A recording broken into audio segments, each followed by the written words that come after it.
Lecturas amenas, crónicas, cuentos y relatos presenta Mis creencias, de Albert Einstein, publicado en 1984, es un libro que recoge múltiples artículos, notas, conferencias, discursos y reflexiones filosóficas de Albert Einstein, que a veces rozan problemas científicos, pero que en su gran mayoría se refieren a tópicos candentes de su época. Estos trabajos, casi todos breves, aunque sustanciosos, unidos por un hilo conductor, el destino del hombre preservado para fines más nobles que la aniquilación mutua, reflejan las profundas e íntimas conmociones que sacudieron el ánimo del científico en sus últimos años, cuando las nubes de otra conflagración, más cruel que cuantas hubiera soportado la humanidad, se cernían sobre el horizonte político mundial, la Segunda Guerra Mundial y su trágico fin que llevó al uso de la bomba atómica, anticipándole el enorme peligro que amenazaba al planeta y el camino tenebroso en que había desembocado la ciencia. Hoy leeré para ustedes sus reflexiones acerca de la ciencia y la religión. Ciencia y religión. 1. En el transcurso del siglo pasado y parte del anterior, se sostuvo de manera generalizada que existía un conflicto insalvable entre la ciencia y la fe. La opinión que predominaba entre las personas de ideas avanzadas afirmaba que había llegado la hora de que el conocimiento, la ciencia, reemplazaba a la fe. Toda creencia que no se apoyara en el conocimiento era superstición y como tal debía ser combatida. De acuerdo con esta concepción, la educación tenía como única función abrir el camino al pensar y al conocer, y la escuela, como instrumento decisivo de la instrucción del pueblo, debía servir solo a este fin. Sin duda es difícil hallar, si se la encuentra, una exposición tan simple del punto de vista racionalista. Toda persona sensata puede ver en efecto lo unilateral de esta exposición. Sin embargo, también es aconsejable exponer una tesis nítida y concisa si se quieren aclarar las ideas respecto a la naturaleza de este problema. Por supuesto que el mejor medio de defender cualquier convicción es fundarla en la experiencia y en el razonamiento. Tenemos que aceptar en este caso el racionalismo extremo. El punto débil de esta concepción resulta, empero, que esas ideas que son inevitables y determinan nuestra conducta y nuestros juicios no pueden basarse solo en este único procedimiento científico. En efecto, el método científico no puede mostrarnos más que cómo se relacionan los hechos entre sí y cómo se condicionan mutuamente. El deseo de alcanzar este conocimiento objetivo pertenece a la máxima exigencia de que es capaz el hombre, y pienso, por cierto, que nadie sospechará que intente reducir los triunfos y las luchas heroicas del hombre en este ámbito. Sin embargo, es manifiesto también que el conocimiento de lo que es no da acceso directo a lo que debería ser. Se puede tener el conocimiento más claro y completo de lo que es y no lograr, en efecto, deducir de ello lo que debería ser la finalidad de nuestras aspiraciones humanas. El conocimiento objetivo nos proporciona poderosos instrumentos para conseguir ciertos fines, pero el objetivo último en sí y el propósito de alcanzarlo deben venir de otra fuente. No creo que sea necesario siquiera defender la tesis de que nuestra existencia y nuestra actividad solo asumen sentido por la persecución de un objetivo tal y los valores correspondientes. El conocimiento de la verdad como tal es admirable, mas su utilidad como guía es tan escasa que no es posible demostrar ni la justificación ni el valor de la aspiración hacia ese mismo conocimiento de la verdad. Por consiguiente, nos enfrentamos aquí con los límites de la concepción puramente racional de nuestra existencia. Sin embargo, no debe suponerse que el pensamiento inteligente no desempeñe algún papel en la transformación de lo objetivo y de los juicios éticos.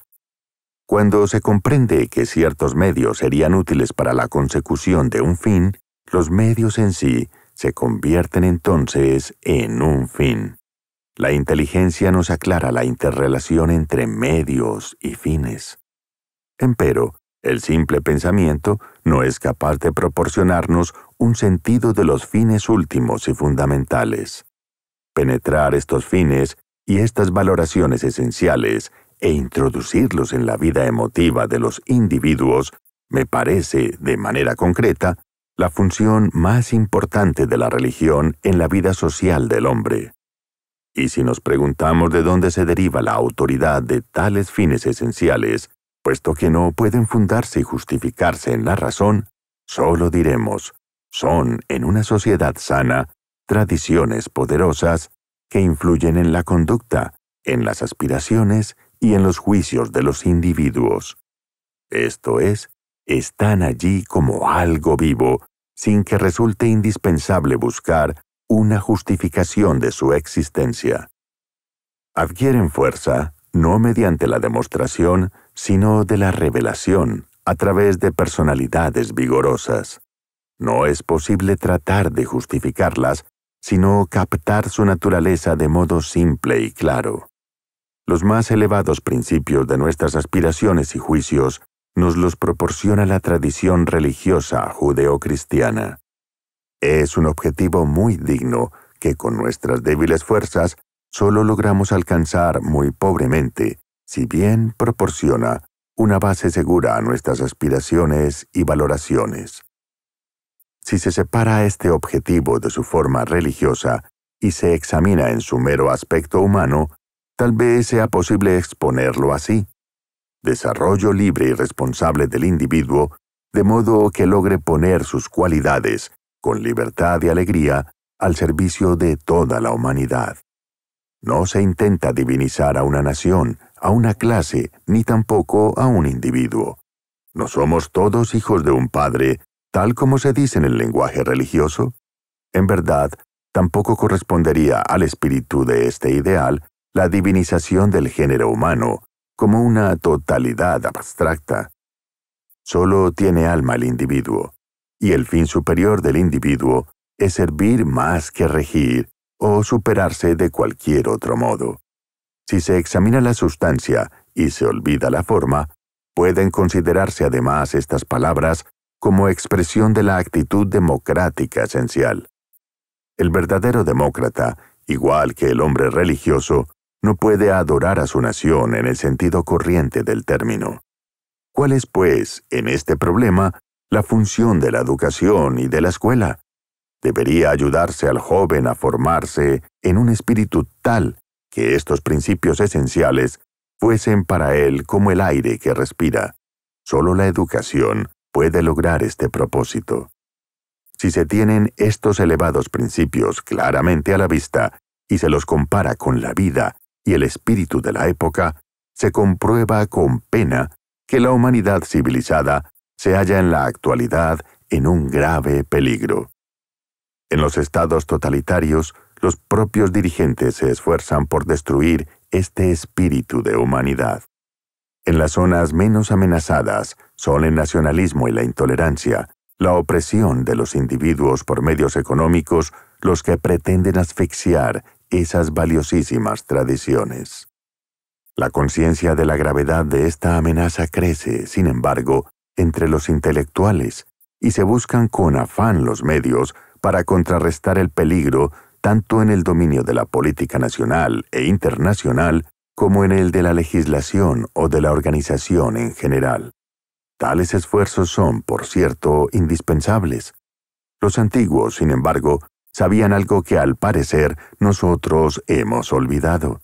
Todos los medios resultan instrumentos inútiles si tras ellos no alientan un espíritu vivo.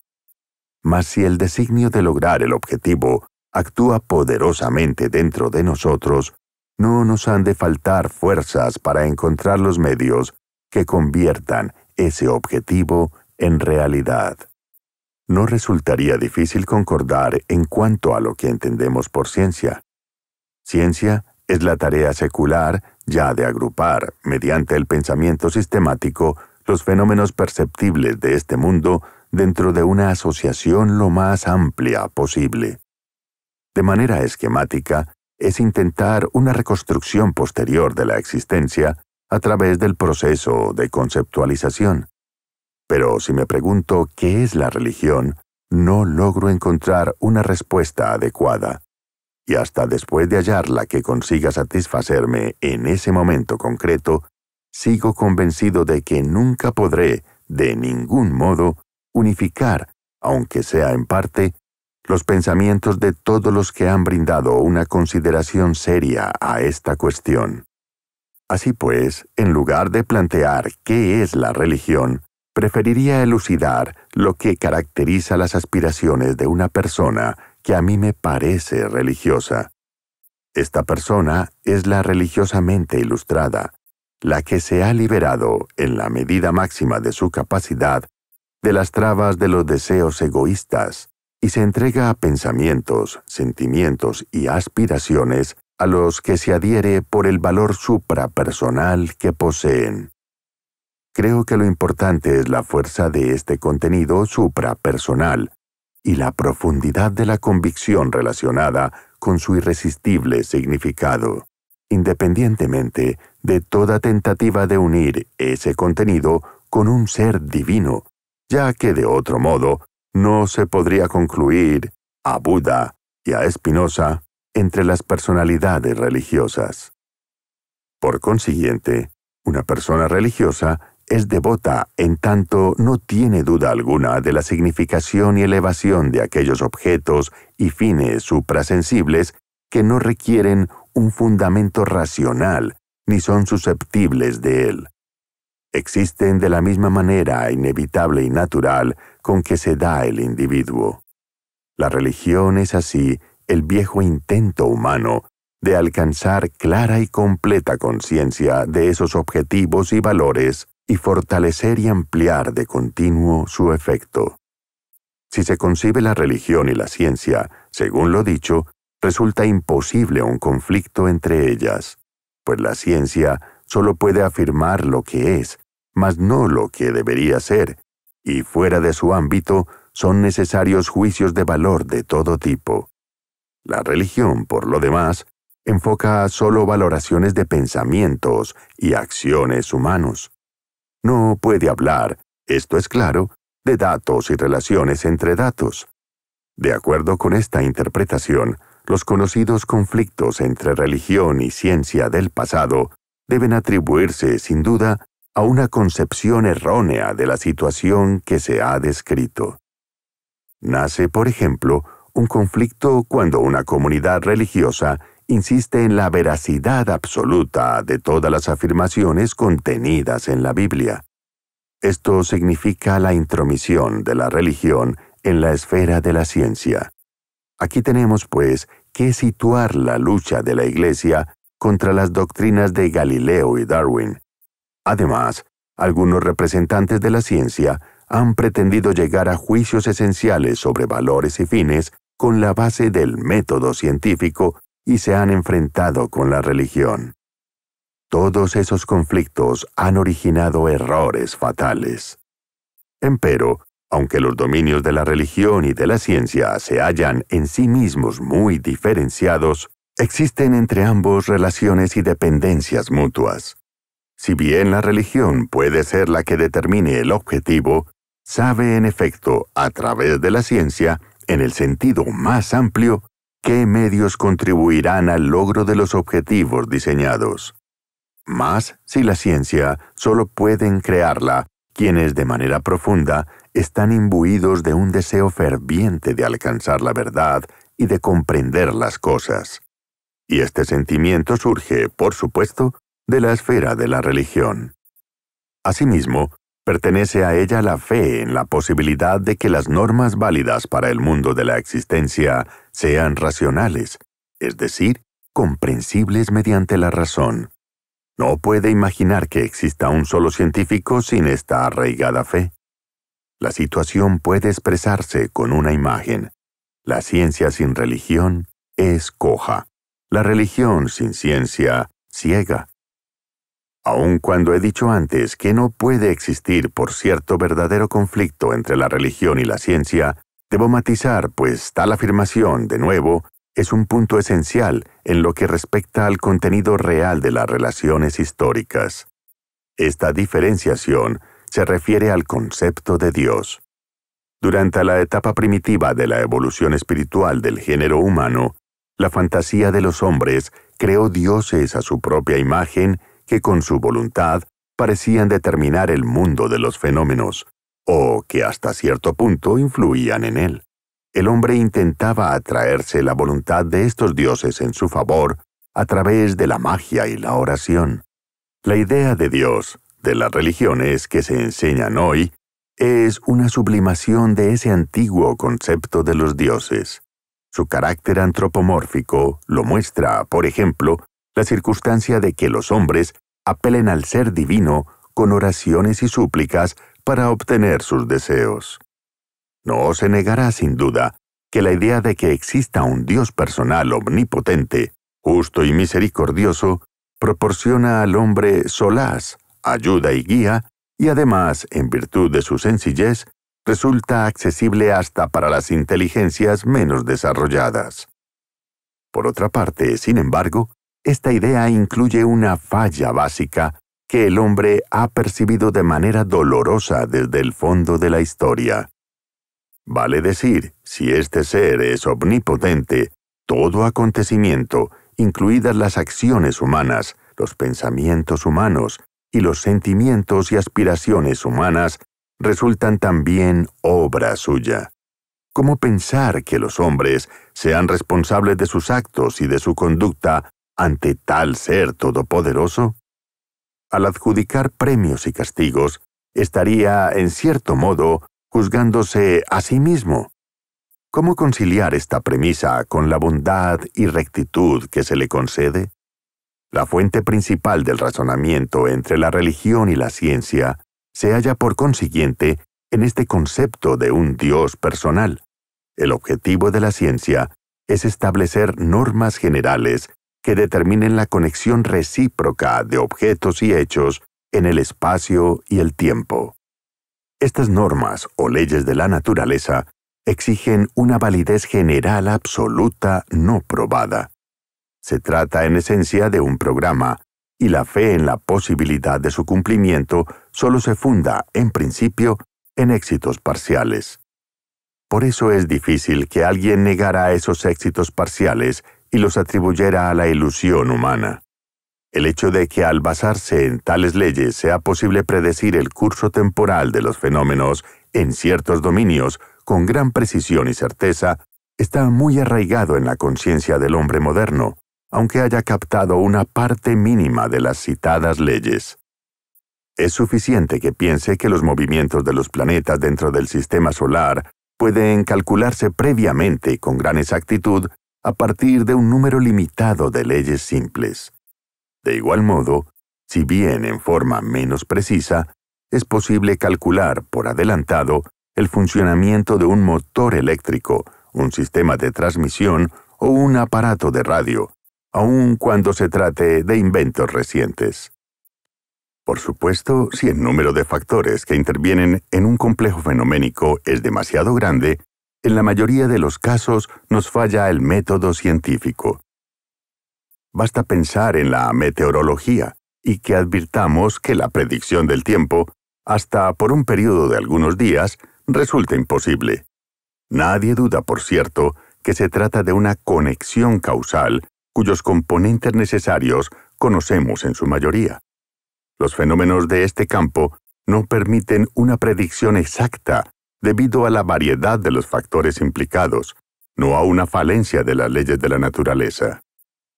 No hemos penetrado tanto en las regularidades que se derivan del reino de las cosas vivas, pero sí lo suficiente, empero, para advertir al menos la norma de necesidad fijada.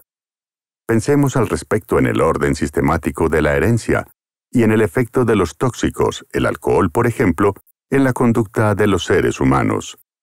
Lo que falta en este ámbito es captar las conexiones de generalidad profunda, mas no un conocimiento del orden de sí mismo.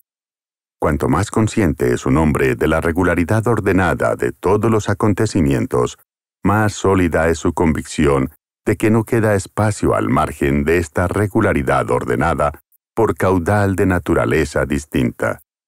Para él, no existirá la norma de lo humano ni la norma de lo divino como causa independiente de los acontecimientos naturales. No cabe duda de que la ciencia no refutará nunca, en el sentido estricto, la doctrina de un Dios personal que interviene en los hechos naturales, donde esta doctrina siempre puede refugiarse en aquellos dominios en los que aún no ha logrado afianzarse el conocimiento científico. Estoy convencido, sin embargo, de que si los representantes de la religión adoptasen esa conducta, no solo sería indigno, sino también fatal para ellos.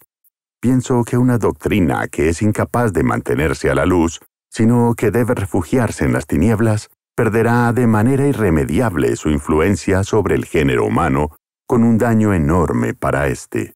En su lucha por un ideal ético, los profesores de religión deben tener suficiente formación para prescindir de la doctrina de un Dios personal, esto es, desechar esa fuente de miedo y esperanza que proporcionó en el pasado un poder inmenso a los sacerdotes.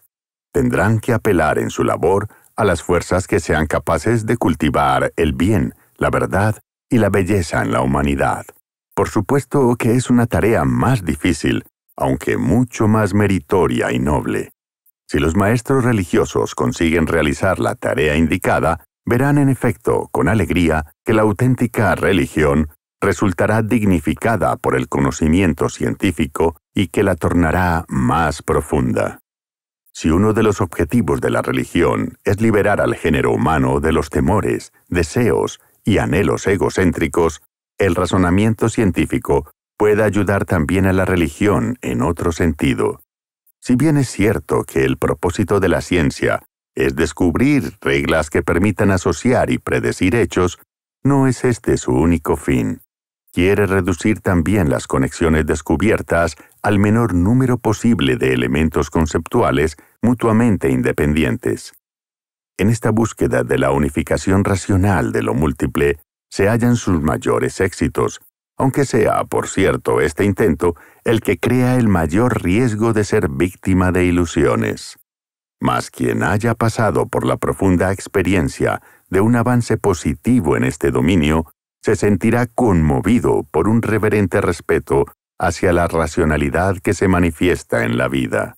A través de la comprensión, logrará liberarse en gran medida de los engaños de las esperanzas y los deseos personales y alcanzará así esa actitud mental humilde ante la grandeza de la razón encarnada en la existencia, que resulta inaccesible al hombre en sus dimensiones más hondas. Ciertamente, esta actitud me parece religiosa en el sentido más elevado del término. Y diría asimismo que la ciencia no solo purifica el impulso religioso de la escoria del antropomorfismo, sino que contribuye a una espiritualización de nuestra concepción de la vida. En tanto más progrese la evolución espiritual de la especie humana, más cierto resulta que el camino que lleva a la verdadera religiosidad pasa no por el miedo a la vida y el miedo a la muerte y la fe ciega, sino por la lucha en favor del conocimiento racional. Es evidente en este sentido que el sacerdote debe convertirse en profesor y maestro si desea cumplir con dignidad su elevada misión educadora. 1939 y 1941. ¿La religión y la ciencia son irreconciliables? ¿Existe ciertamente una contradicción insuperable entre religión y ciencia? ¿La ciencia puede reemplazar a la religión? A lo largo de los siglos, las respuestas a estas preguntas han originado considerables polémicas y, más todavía, luchas muy agrias. Sin embargo, estoy convencido de que una consideración desapasionada de ambas cuestiones solo nos llevaría a una respuesta negativa. Lo que complica la cuestión es, sin duda, el hecho de que mientras la mayoría coincide sin dificultad en lo que se entiende por ciencia, difiere en el significado de religión. Respecto a la ciencia, Es posible definirla, para nuestros propósitos, como pensamiento metódico encaminado a la determinación de conexiones normativas entre nuestras experiencias sensoriales. La ciencia produce conocimiento de manera inmediata y medios de acción de modo indirecto. Conduce a la acción metódica si primero se establecen objetivos definidos. Mas la función de establecer objetivos y de definir juicios de valor trasciende su propio fin. Aunque es cierto que la ciencia, en la medida en que capta conexiones causales, puede llegar a conclusiones importantes sobre la compatibilidad e incompatibilidad de objetivos y valoraciones, las definiciones independientes y esenciales sobre objetivos y valores quedan fuera de su alcance. Por otra parte, en lo que atañe a la religión, suele haber acuerdo en que su dominio abarca objetivos y valoraciones, y en síntesis, la base emotiva del pensamiento y las acciones de los seres humanos en cuanto no están predeterminados por la inalterable estructura hereditaria de la especie. La religión enfoca la actitud del hombre frente a la naturaleza en su conjunto, establece ideales para la vida individual y comunitaria y las mutuas relaciones humanas. La religión trata de alcanzar esos ideales al ejercer una influencia educadora en la tradición por la elaboración y difusión de determinados pensamientos y narraciones de fácil acceso, epopeyas y mitos, capaces de influir en la valoración y la acción dentro del marco de los ideales afectados.